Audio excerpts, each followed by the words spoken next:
Hello everyone, and welcome. We're very glad to have you here on a channel dedicated to exploring fascinating questions, deep lore, and legendary characters from the Lord of the Rings universe. Today, we're diving into a powerful and intriguing hypothetical scenario. What would happen if Smaug the Golden had crossed paths with Durin's Bane, the Balrog of Moria? Before we begin, make sure to like this video and subscribe to the channel. We're still growing and have only a small number of subscribers, so your support truly helps keep this project going. Feel free to share your thoughts in the comments as we go along. This video is presented as a documentary-style analysis, carefully examining Tolkien's world, characters, and themes to ensure an original and analytical approach. To avoid any copyright infringement, all visuals shown in this video were generated using artificial intelligence. Because of that, there may be small inconsistencies between what you see on screen and what is being narrated, but the images are meant to support the discussion rather than recreate exact scenes. With that said, let's begin our journey into Middle-earth and explore how confrontation between Smaug and Durin's Bane might unfold when fire meets fire in the depths of legend. No question excites the imagination of a speculative fiction fan quite like the words, "Who would win?" It appeals to something primal, a part of the mind that delights in imagining legendary figures colliding in battles of pure spectacle. Curiously, the legendarium of J.R.R. Tolkien has largely avoided this kind of comparison culture. While other fictional worlds are constantly subjected to hypothetical matchups, Middle-earth tends to remain untouched by endless versus debates. There are several reasons for this. First, Middle-earth carries a literary weight that many pop culture universes simply do not possess. Tolkien was an Oxford professor, and The Lord of the Rings stands as a foundational work of high fantasy, written with mythic intent rather than competitive power scaling in mind. This gives the world a certain gravity that discourages casual, "who would win?" arguments. Second, the most prominent characters in Tolkien's most widely read works are hobbits. Frodo Baggins, Samwise Gamgee, and their kin are small, resilient, and deeply moral, but they are hardly designed for imagined death matches. There is little satisfaction in picturing Frodo locked in a brutal duel with another fictional hero, even if he might technically survive. The appeal simply is not there. And yet, Middle-earth is filled with beings of immense and terrifying power. When attention shifts away from hobbits and toward the ancient evils that shape the world, the possibilities become far more compelling. Among all potential matchups, few are as intriguing as a hypothetical confrontation between the last surviving dark powers of fire in the Third Age. What if Smaug the Golden, driven by greed, had sought the legendary treasures of Moria instead of Erebor? What if his arrival had awakened Durin's Bane, the Balrog hidden beneath Khazad-dûm since the end of the First Age? These are not events Tolkien ever described, but they are entirely plausible within the logic of his world. This question sets the stage for a clash of ancient power, fire against fire, terror against terror. To explore who would emerge victorious, we must first understand exactly who these beings are, where they come from, and what role they play in Tolkien's mythology. Only then can we begin to imagine how such a battle might unfold.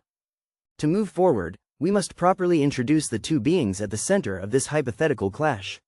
Both Balrogs and dragons trace their origins back to the First Age, when Morgoth, the first and greatest Dark Lord, corrupted powerful spirits to serve his will. Among the Maiar he seduced, none were more feared than the Valarakar, known in Middle-earth as the Balrogs. These were demons of terror, beings of fire and shadow, created to devastate Morgoth's enemies and break the greatest warriors of the ancient world. Balrogs are consistently portrayed as among Morgoth's most formidable servants. As Legolas later remarks when recalling the terror beneath Moria, Balrogs are, of all elf banes, the most deadly, save the one who sits in the Dark Tower. In the Silmarillion, they rank above nearly all of Morgoth's followers, surpassed only by Sauron himself. Their role in the narrative is grimly consistent. Balrogs exist to bring about the downfall of legendary heroes. Fëanor, Fingin, Ecthelion, Glorfindel, and Gandalf the Grey all meet their ends in combat with these ancient evils, a pattern that underscores just how lethal a Balrog truly is. The origins of dragons, however, are far less clearly defined. Tolkien never provides a definitive account of how they were created. In The Children of Húrin, the first dragon, Glaurung, is described as speaking by the evil spirit that was in him, strongly suggesting that dragons, like wizards, were animated or inhabited by Maya spirits. If this is the case, then dragons represent a terrifying fusion of divine power and mortal flesh. Unlike mindless beasts, Tolkien's dragons are intelligent, cruel, and deeply manipulative. Glaurung exemplifies this nature through both physical destruction and psychological domination. He does not rely solely on fire, but on deceit and mind control, twisting the fates of Turin Turambar and Nienor in one of the darkest episodes of the Legendarium. With these origins in mind, it becomes clear that a confrontation between Smaug and Durin's Bane would not be a simple contest of strength. It would be a collision between two ancient expressions of Morgoth's will, each shaped by fire, terror, and ruin. With their origins established, the next step is to compare how dragons and Balrogs actually perform in Tolkien's history. The texts offer only indirect evidence, but what little we have is revealing. Dragons and Balrogs never directly confront one another in Middle-earth, yet they do appear together during several key events of the First Age. When Glaurung first emerges during the Battle of Sudden Flame, Tolkien notes that, in his train were Balrogs.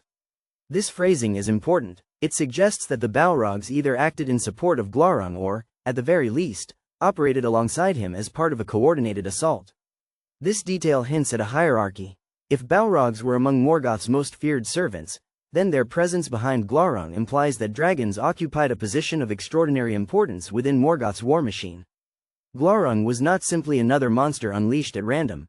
He was a central weapon of devastation, one that reshaped the battlefield through both physical destruction and terror. Even more telling is what happens at the end of the First Age. During the War of Wrath, the Balrogs are nearly annihilated. Tolkien tells us that they were destroyed, save some few that fled and hid themselves in caverns inaccessible at the roots of the earth. Durin's Bane is one of these survivors, a remnant of an ancient catastrophe buried deep beneath the mountains. The dragons, however, make a very different impact.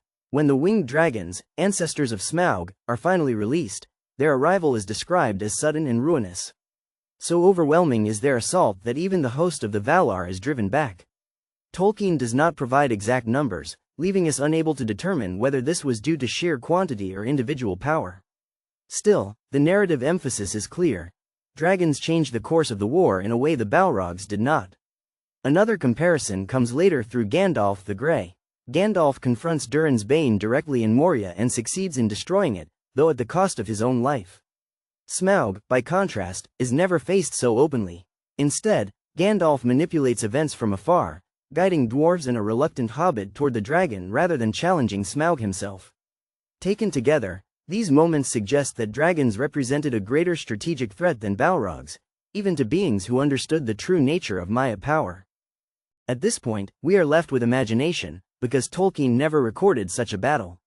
Fortunately, that freedom allows us to examine how the confrontation would most likely unfold. The opening move is obvious. Smaug, like any self-respecting Wyrm, would begin by unleashing his fire. The halls of Khazad Dûm would be drowned in flame, stone glowing red-hot as torrents of fire rolled through the ancient passages. Yet this display would accomplish very little. Durin's Bane is a scourge of fire, a being born of flame and shadow. Dragonfire, no matter how intense, would not frighten or weaken a Balrog. Durin's Bane does possess weapons, a flaming sword, a whip of many thongs, and dark magic. A sword, however, is of limited use against a creature whose scales are harder than iron. Magic fares no better. The elves of Nargothrond surely wielded great power, yet Glaurung still turned their fortress into his own treasure vault. That leaves the whip, which could, in theory, bind Smaug long enough for a killing blow. But Smaug is no helpless beast. His teeth are swords, his claws spears, and he could tear through the whip with brutal force. Even if the thongs held, Smaug could beat his wings and pull away. Balrogs are often depicted with wings, but Tolkien never shows them flying with skill. Of the few we know, 2 fell into chasms, which does not inspire confidence in their aerial ability. Flight, however, carries danger. Smaug's underbelly is bare, his single true weakness. A skilled strike from Durin's Bane could exploit it. For that reason, Smaug would likely remain grounded. The battle then becomes a brutal struggle at close range, dragon and demon locked together in fire and shadow. Here, Smaug reveals his final weapon, his gaze. Bilbo nearly fell under the dragon's spell with a single look, and Glaurung used this power to dominate minds. Maya power can affect other Maya. Sauron's ring tempts Gandalf and Saruman, and Gandalf himself exchanged spells with Durin's Bane in Moria. One moment of hesitation would be enough. Under the dragon's spell, Durin's Bane falters. Smaug strikes, seizing the Balrog and tearing it apart with sword-sharp teeth. The victor is clear. Smaug emerges triumphant, coiled upon a bed of mithril in Khazad Dum, master of fire and ruin, stronger than ever.